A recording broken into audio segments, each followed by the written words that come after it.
السلام عليكم ورحمة الله وبركاته. كيف حالكم؟ how are you? অর্থাৎ আপনারা সকলেই কেমন আছেন?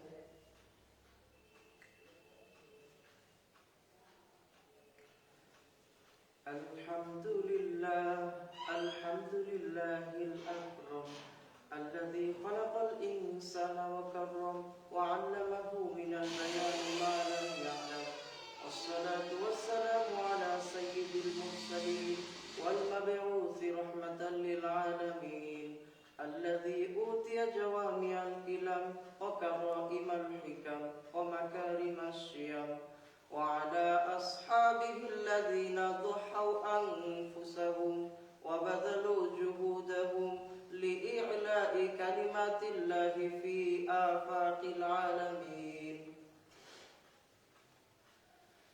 وعلى آله الطيبين والمتطهرين أما بعد فقد قال الله تعالى في القرآن الكريم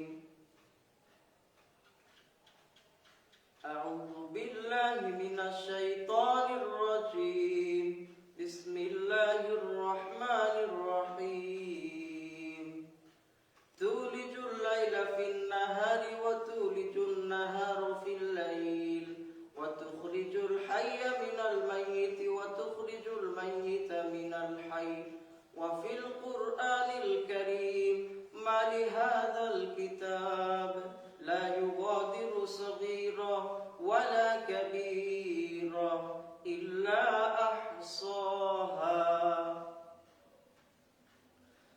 وفي الحديث الشريف عن أبي أمامة رضي الله تعالى عنه قال رسول الله صلى الله عليه وسلم عليكم بقيام الليل فإنه دأب الصالحين قبلكم وهو قربة إلى ربكم ومغفرة للسيئات ومنهاة عن الإثم الحمد لله ثم الحمد لله সমস্ত প্রশংসা একমাত্র আল্লাহ তাআলার জন্য যে আল্লাহ তাআলা আমাদেরকে এই আখিরি জামানায় এই ফিতনা ফাসাদের জামানায় আমাদেরকে ফিতনা ফাসাদ থেকে হেফাজত করে আমাদেরকে সামান্য সময়ের জন্য লাইভের সাথে সম্পৃক্ত হওয়ার তৌফিক দান করেছেন। এই কারণে আমরা সকলেই অন্তঃস্থল থেকে শুকরিয়া আদায় করি আলহামদুলিল্লাহ। আমি যে আয়াতে কারিমা তিলাওয়াত করলাম এই আয়াতের ভিতরে আল্লাহ তাআলা বলেন তুলিজুল লাইলা ফিন নাহারি ওয়া তুলিজুন নাহারা ফিল লাইল ওয়া তুখরিজুল হাইয়া মিনাল মাইয়িতি ওয়া তুখরিজুল মাইয়িতা মিনাল হাই। আল্লাহ তাআলা বলেন আমি জীবিতকে মৃতের ভিতর থেকে বের করি এবং মৃতকে জীবিতের ভিতর থেকে বের করি। আল্লাহ তাআলা আরো বলেন আমি দিনকে রাতের ভিতর প্রবেশ করিয়ে দিই এবং রাতকে দিনের ভিতর প্রবেশ করিয়ে দিই। মুহতারাম মুআজ্জিজ হাজিরিন, আল্লাহ তাআলা বলছেন যে আমি জীবিতকে মৃতের ভিতর থেকে বের করি, মৃতকে জীবিতের ভিতর থেকে বের করি। মুহতারাম মুআজ্জিজ হাজিরিন, মুরগি জীবিত, মুরগির ভিতর থেকে যে ডিম বের হচ্ছে এটা হচ্ছে মৃত। এই মৃত ডিম যখন আবার উমে রাখা হয় এই মৃত ডিমের ভিতর থেকে আবার জীবিত মুরগি বের হচ্ছে, আবার এই জীবিত মুরগির ভিতর থেকে মৃত ডিম বের হচ্ছে। মুহতারাম মুআজ্জিজ হাজিরিন, মানুষ জীবিত, মানুষের যে বীর্য এটা মৃত। আল্লাহ তাআলা মৃত বীর্য থেকে জীবিত জীবন বের করছেন। আল্লাহ তাআলা আরো বলেন আমি দিনকে রাতের ভিতর প্রবেশ করিয়ে দিই এবং রাতকে দিনের ভিতর প্রবেশ করিয়ে দিই। আল্লাহ তাআলা বলেন যখন শীতের দিন থাকে তখন রাত বড় থাকে দিন ছোট থাকে, এবং যখন গরম দিন থাকে দিন বড় থাকে রাত ছোট থাকে। আল্লাহ তাআলা বলেন শীতের দিন যখন শেষ হয়ে যায় আমি শীতের দিনের রাতের কিছু অংশ আমি গরম দিনের দিনের ভিতর প্রবেশ করিয়ে দিই, ফলে গরম দিনের দিন বড় হয়ে যায় এবং রাত ছোট হয়ে যায়। এরপর গরম দিন যখন শেষ হয়ে যায় আমি গরম দিনের দিনের কিছু অংশ শীতের দিনের রাতের ভিতর প্রবেশ করিয়ে দিই, ফলে শীতের দিনের রাত বড় হয়ে যায় এবং দিন ছোট হয়ে যায়। আল্লাহ তাআলা এটাই বলেন তুলিজুল লাইলা ফিন নাহারি ওয়া তুলিজুন নাহারা ফিল লাইল ওয়া তুখরিজুল হাইয়া মিনাল মাইয়িতি ওয়া তুখরিজুল মাইয়িতা মিনাল হাই। আল্লাহ তাআলা আরো বলেন,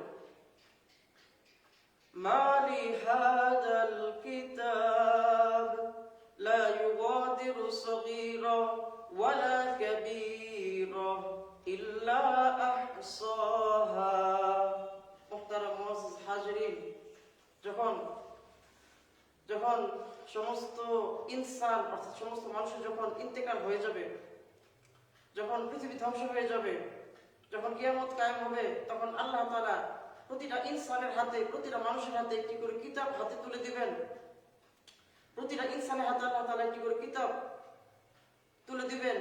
তো ওই কিতাব যখন হাতে আসবে, ওই কিতাব খোলার পর ওই ইনসান, ওই ব্যক্তি যখন কিতাব পড়বে, তখন সে আশ্চর্য হয়ে কথা বলবে, মা লি হাযাল কিতাব লা ইউগাদিরু সগীরা ওয়ালা কাবীরা ইল্লা আহসাহা। এটা এমন কি কিতাব যাহাতে আমার জীবনের ছোট বড় সমস্ত কথাবার্তা, কাজকর্ম, আমি গোপনে কি করেছি, আমি প্রকাশ্যে কি করেছি, আমি আলোতে কি করেছি, আমি অন্ধকারে কি করেছি, সবকিছু এখানে লিপিবদ্ধ। এটা এমন কি কিতাব, মা লি হাযাল কিতাব, এটা এমন কি কিতাব। মুহতারাম মুআজ্জিজ হাজিরিন, যখন প্রতিটা ইনসানের হাতে, প্রতিটা ব্যক্তির হাতে যখন একটি করে কিতাব তুলে দেওয়া হবে, তখন ওই কিতাব খুলে আশ্চর্য হয়ে কথা বলতে থাকবে। এবং আমরা দুনিয়াতে কি করি না করি সবকিছু কিতাবে লেখা হচ্ছে এবং ভিডিও হচ্ছে। এখন প্রশ্ন হতে পারে, ভিডিও হচ্ছে, ক্যামেরা কোথায়, এটা প্রশ্ন হতে পারে। তো এর উত্তর হচ্ছে, এই দুনিয়াতে কিছু পোকামাকড় রয়েছে যেগুলি দেখার জন্য অনুবীক্ষণ যন্ত্রের প্রয়োজন হয়, খালি চোখে দেখা যায় না। তো পোকামাকড় দেখার জন্য অনুবীক্ষণ যন্ত্রের প্রয়োজন হয়, খালি চোখে দেখা যায় না। আল্লাহ তাআলার কুদরতি ক্যামেরা দেখতে চাইলে অনুবীক্ষণ যন্ত্র না, আরো বড় ধরনের যন্ত্র লাগবে। আমরা কি করছি না করছি সবকিছু ভিডিও হচ্ছে। কাল কিয়ামতের দিন ভিডিও প্রকাশ করে দেওয়া হবে। এই দুনিয়া হচ্ছে পরীক্ষার হলের ন্যায়, আমাদের পরীক্ষা চলছে। যেদিন কিয়ামত কায়েম হবে, সেদিন আমাদের রেজাল্ট বের হবে। দুনিয়াতে আমরা অনেক পরীক্ষা দিয়ে থাকি। যারা পরীক্ষায় ভালো রেজাল্ট করে, তারা প্রথম, দ্বিতীয়, তৃতীয় হয়। তো কাল কিয়ামতের দিন যখন দুনিয়ার পরীক্ষা শেষ হয়ে যাবে, সবার রেজাল্ট যেদিন প্রকাশ করা হবে, যারা দুনিয়ায় ভালোভাবে পরীক্ষা দিয়েছে তারা জান্নাতুল ফিরদাউসে প্রবেশ করবে। আর যাদের পরীক্ষা মোটামুটি ভাবে ভালো হয়েছে, তারা দ্বিতীয় যে জান্নাতটা রয়েছে সেখানে প্রবেশ করবে। এরকম ভাবে জান্নাতে আস্তে আস্তে প্রবেশ করতে থাকবে। আর যারা এই দুনিয়াতে গুনাহের কাজের সাথে সম্পৃক্ত, গুনাহের কাজের সাথে যারা লিপ্ত, তারা কাল কিয়ামতের দিন জাহান্নামে নিক্ষেপ হবে। তো আমি সংক্ষিপ্তভাবে জাহান্নামে কি কি শাস্তি হবে, শাস্তিগুলির কথা আপনাদের সম্মুখে উল্লেখ করছি। কি কি শাস্তি হবে জাহান্নামী ব্যক্তিকে যখন জাহান্নামে নিক্ষেপ করা হবে? আমি সংক্ষিপ্তভাবে বলছি, কিতাবে বিস্তারিত লেখা রয়েছে, আমি সংক্ষিপ্তভাবে বলছি। যখন কোন একজন জাহান্নামী ব্যক্তিকে জাহান্নামে নিক্ষেপ করা হবে, তখন সে জাহান্নামে যেতে চাবে না, জোর করে তাকে জাহান্নামে নিক্ষেপ করা হবে। এরপর সে এরকম জাহান্নামে জ্বলতে জ্বলতে তার শরীরের যে চর্বি রয়েছে, সমস্ত চর্বি বের হয়ে যাবে, তার গলা শুকিয়ে যাবে, সে পানি পানি বলে চিল্লাতে থাকবে। দুনিয়াতে যদি কারো পানি পিপাসা লেগে যায়, যদি কারো পানির প্রয়োজন হয়, তো সে ঠিক থাকতে পারে না পানি না পান করলে। তো যখন জাহান্নামী ব্যক্তি এরকম ভাবে পানি পানি বলে চিল্লাতে থাকবে, চতুর্দিক থেকে কোনো আওয়াজ আসবে না। এরকম পানি পানি বলে চিল্লাতে থাকবে, কোনো আওয়াজ আসবে না। তো যখন একজন ফেরেশতা আসবেন পানি নিয়ে, তখন সে ভাবে যাক পানি পাওয়া গেল, তো তখন তাকে পানি হাতে দেওয়া হবে। সে যখন পানি হাতে নিবে তার হাত কাঁপতে থাকবে। তারপর সে যখন পানিটা মুখের নিকটে আনবে তার যে ঠোঁট গলে নাভি পর্যন্ত চলে যাবে। তো পানির পিপাসা সহ্য না করতে পেরে সে ওই পানি পান করবে। তখন সে যখন ওই পানি পান করবে, সে ওই পানি পান করার কারণে ওই পানি গরম হওয়ার কারণে তার যে নাড়ি ভুঁড়ি সবকিছু গলে বের হয়ে যাবে এবং ওই পানি থাকবে পচা রক্ত পুঁজ, ওই পানি থাকবে পচা রক্ত পুঁজে। তো আল্লাহ তাআলা আমাদেরকে এইগুলো থেকে হেফাজত করুন, সকলে বলে আমিন। এবং আরো বিভিন্ন শাস্তি কথা কিতাবে উল্লেখ করা হয়েছে। উলঙ্গ অবস্থায় দুনিয়াতে যারা এরকম জিনা ব্যভিচারের সাথে সম্পৃক্ত, যারা এরকম হস্তমৈথুনের সাথে সম্পৃক্ত, কালকে আমাদের দিন তারা উলঙ্গ অবস্থায় অগ্নিকুণ্ডে জ্বলতে থাকবে। আরেকটি গুনাহের কথা কিতাবে স্পষ্টভাবে লেখা রয়েছে, তা হচ্ছে হস্তমৈথুন। মুহতারাম মুআজ্জাজ হাজিরিন, আমরা যে যে জায়গাতে থাকি, যারা আমরা লাইফের সাথে সম্পৃক্ত রয়েছি, আমরা কথাগুলি মনোযোগ সহকারে শুনি।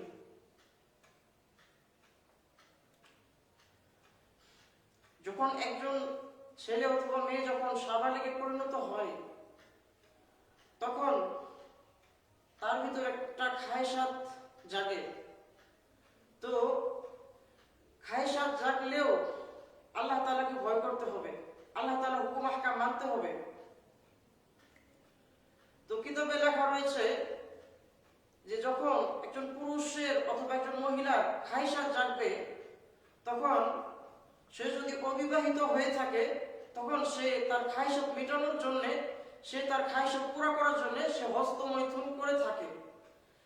তো এই হস্তমৈথুন করা এটা সম্পূর্ণভাবে নাজায়েজ, এটা সম্পূর্ণভাবে হারাম।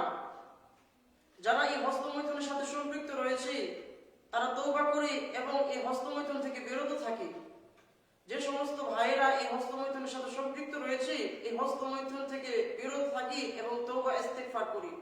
যে সমস্ত বোনেরা এই হস্তমৈথুনের সাথে সম্পৃক্ত রয়েছে, এই হস্তমৈথুন থেকে বিরত থাকি এবং তওবা ইস্তিগফার করি। আরো হচ্ছে এখন যা দেখা যাচ্ছে, এখন এই সময়ে এখন সিগারেট কেমন যেন স্বাভাবিক হয়ে গেছে। আমাদেরকে সিগারেট থেকে পৃথক থাকতে হবে। এবং আরো হচ্ছে গার্লফ্রেন্ড বয়ফ্রেন্ড কেমন স্বাভাবিক হয়ে গেছে।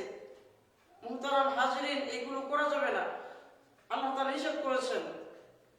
গার্লফ্রেন্ড বয়ফ্রেন্ড একত্রিত হয়ে গুনাহ করা, অবৈধভাবে মেলামেশা করা, এগুলি করা যাবে না, আল্লাহ তাআলা নিষেধ করেছেন। যাদের গার্লফ্রেন্ড রয়েছে, বয়ফ্রেন্ড রয়েছে, আমরা এগুলো থেকে পৃথক থাকি। প্রয়োজন হলে আমরা বিবাহ করি, কিন্তু অবৈধভাবে যে কাজগুলি আমরা করছি এগুলি বিলকুল নাজায়েজ, এগুলো থেকে আমাদের বেঁচে থাকতে হবে। আল্লাহ তাআলা আমাদেরকে বেঁচে থাকার তৌফিক দান করুন, সকলে বলি আমিন। আরো হচ্ছে একজন প্রশ্ন করেছিলেন এই বিষয়ে,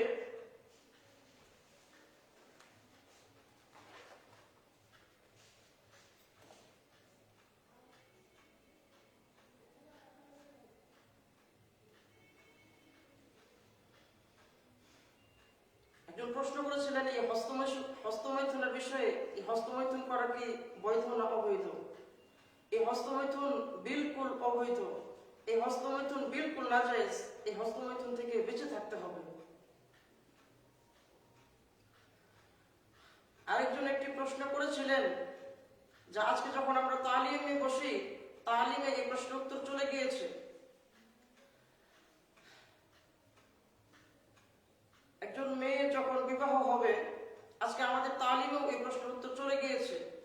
একজন মেয়ের যখন বিবাহ হবে, বিবাহ হওয়ার পর যদি কোনো কারণবশত স্বামী তাকে তালাক দিয়ে দেয়, অথবা ওই মহিলা যদি কোনো কারণবশত স্বামীর কাছ থেকে তালাক নিয়ে নেয়, নেওয়ার পর তখন ওই মহিলার বাবা যে তার ভরণ পোষণের দায়িত্ব গ্রহণ করবে, তার এই ভরণ পোষণের দায়িত্ব গ্রহণ করা ওই মহিলার বাবার সব থেকে বড় সদকা।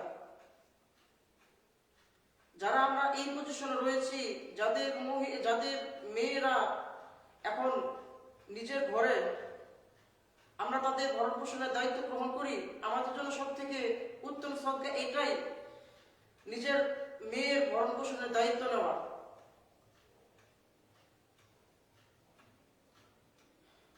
এবং আমি যে হাদিস তিলাওয়াত করলাম, এই হাদিসে আল্লাহ রাসূল কি বলেছেন আমি তাও অনুবাদ করে শোনাবো। তার পূর্বে একটি কথা আমি বলতে চাচ্ছি, সেটি হচ্ছে আমরা ইতিহাসকে ফলো করি। ইতিহাস সাক্ষী, ইতিপূর্বে গোটা বিশ্বের অধিকাংশ, অর্ধেকের বেশি জায়গা মুসলমানদের দখলে ছিল।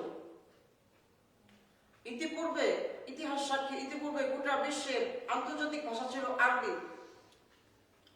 ইতিহাস সাক্ষী, ইতিপূর্বে গোটা বিশ্বে মুসলমানদের শিক্ষা প্রতিষ্ঠান ছিল একটি, সেটি ছিল মাদ্রাসা।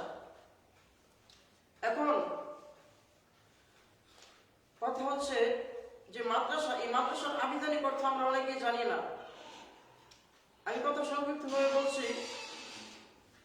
এই মাদ্রাসার আবিধানিক অর্থ হচ্ছে স্কুল, কলেজ, ভার্সিটি, বিদ্যালয়, মহাবিদ্যালয়, বিশ্ববিদ্যালয়। তো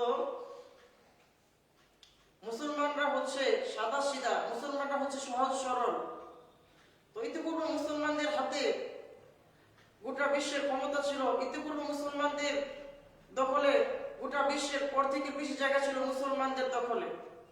তো মুসলমানদের সরলতার সুযোগ নিয়ে আজ গোটা বিশ্বের ক্ষমতা ইউরোপ আমেরিকাদের কাছে, ইহুদি খ্রিস্টানদের কাছে। তো এখন আজ দেখা যায় আমাদের অনেক মুসলিম পরিবারের ছেলেরা ইউরোপ আমেরিকাকে ফলো করে, ইউরোপ আমেরিকাকে অনুসরণ করে, ইহুদি খ্রিস্টানদেরকে অনুসরণ করে। তো এই কথাও আমাদের স্মরণ রাখতে হবে, এই কথাও স্পষ্ট যে যারা ইউরোপ আমেরিকাকে অনুসরণ করবে, ইউরোপ আমেরিকাকে ফলো করবে, ইহুদি নাসারাদেরকে ফলো করবে, অনুসরণ করবে, তারা কাল কিয়ামতের দিন ইউরোপ আমেরিকার লোকজন, ইউরোপ আমেরিকার ইহুদি খ্রিস্টানদের সাথে তারা কাল কিয়ামতের দিন জাহান্নামে নিক্ষেপ হবে, নাউযুবিল্লাহ। এই কথা আমাদের স্মরণ রাখতে হবে যে যারা আল্লাহ রাসূলের সুন্নাহকে পরিপূর্ণভাবে ফলো করবে, পরিপূর্ণভাবে অনুসরণ করবে, সাহাবীদেরকে পরিপূর্ণভাবে ফলো করবে, পরিপূর্ণভাবে অনুসরণ করবে, তারা কাল কিয়ামতের দিন আল্লাহ রাসূলের সাথে জান্নাতে প্রবেশ করবে ইনশাআল্লাহ। মুহতারাম মুআজ্জিজ হাজিরিন, সময় সংকীর্ণ,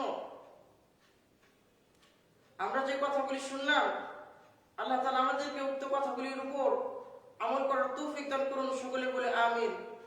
তো আমি যে হাদিস তিলাওয়াত করলাম, এই হাদিসের অর্থ হচ্ছে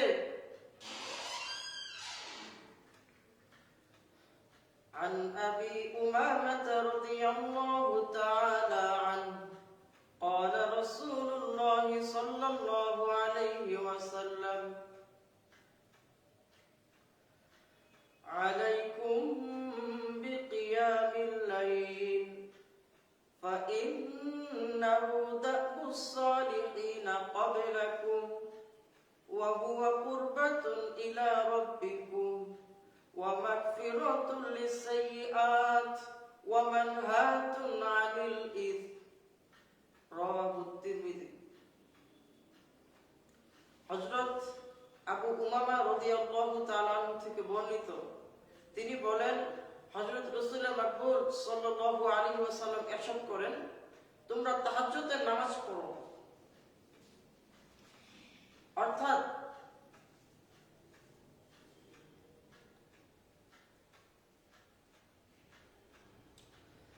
আমাদের নবী যে আমাদের বলছেন তোমরা তাহাজ্জুদের নামাজ পড়ো। হযরত আবু উমামা রাদিয়াল্লাহু তাআলা আনহু থেকে বর্ণিত, তিনি বলেন হযরত রাসূল মাকবুল সাল্লাল্লাহু আলাইহি ওয়াসাল্লাম ইরশাদ করেন, অর্থাৎ আমাদের নবী যে আমাদের বলছেন তোমরা তাহাজ্জুদের নামাজ পড়ো, কেননা এটা হচ্ছে তোমাদের পূর্ববর্তী নেককার লোকদের রীতি, তোমাদের প্রতিপালকের নৈকট্য লাভের বিরাট মাধ্যম এবং গুনাহ মাফের কারণ। এই তাহাজ্জুদ নামাজ মানুষকে পাপ থেকে দূরে সরিয়ে রাখে। হাদিসের অর্থটি আমি আবার বলছি। হযরত আবু উমামা রাদিয়াল্লাহু তাআলা আনহু থেকে বর্ণিত, তিনি বলেন, হযরত রাসূল মাকবুল সাল্লাল্লাহু আলাইহি ওয়াসাল্লাম ইরশাদ করেন, তোমরা তাহাজ্জুদের নামাজ পড়ো, কেননা এটা হচ্ছে তোমাদের পূর্ববর্তী নেককার লোকদের রীতি, তোমাদের প্রতিপালকের নৈকট্য লাভের বিরাট মাধ্যম এবং গুনাহ মাফের কারণ, আর এটা মানুষকে পাপ থেকে দূরে সরিয়ে রাখে। আল্লাহ তাআলা আমাদেরকে তাহাজ্জুদ নামাজ পড়ার তৌফিক দান করুন। আল্লাহ তাআলা আমাদেরকে শেষ রাতে তাহাজ্জুদ পড়ার তৌফিক দান করুন, সকলে বলে আমিন। আর হচ্ছে এখন রজব মাস, আজ হয়তো রজব মাসের 17 তারিখ চলছে।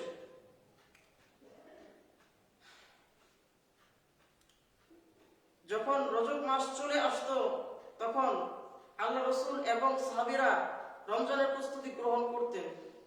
তো আমাদের রমজান মাস যেহেতু চলে এসেছে, আমাদের এখন থেকে রমজানের প্রস্তুতি গ্রহণ করা দরকার।